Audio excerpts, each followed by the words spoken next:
দেখেন মা সকালবেলার খাবার রেডি করতেছে। সকালবেলা এটাকে ভাত রান্না করছে, তারপর এখানে ভাতের ভিতরে ভর্তা দিছিল, বেগুন আলু গাছ থেকে সকালবেলা ছিঁড়ে আনছো, সেই স্বাদ। তো গ্রামের বাড়িতে এরকম ভাতের ভিতরে আলু সিদ্ধ, বেগুন সিদ্ধ, সিম সিদ্ধ দেওয়া হয়, ওইগুলো বের করে করে মাখলে পরে, মানে নর্মালি যেটা আমরা করি শহরে দেখা যায় আলাদা করে সিদ্ধ দেওয়া হয়, এবং ভাতের ভিতরে সিদ্ধ দিলে সেই সিদ্ধটা খেতে বেশি ভালো লাগে, তাই না?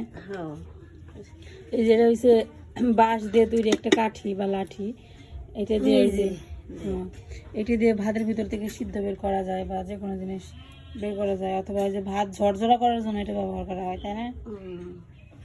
করলা সিদ্ধ দিতে হবে। করলা কি গাছের না কিনে? কিনে। বেগুন গাছ হয়নি, বেগুন গাছের, আলু গাছের। আলু বাড়ির, বেগুন হয়েছে বাড়ির, কাঁচামরিচও বাড়ির, খালি করলাটা হয়েছে কিনে। করলাটা দেখে নিয়ে এনে পুকাবো মনে হতেছে।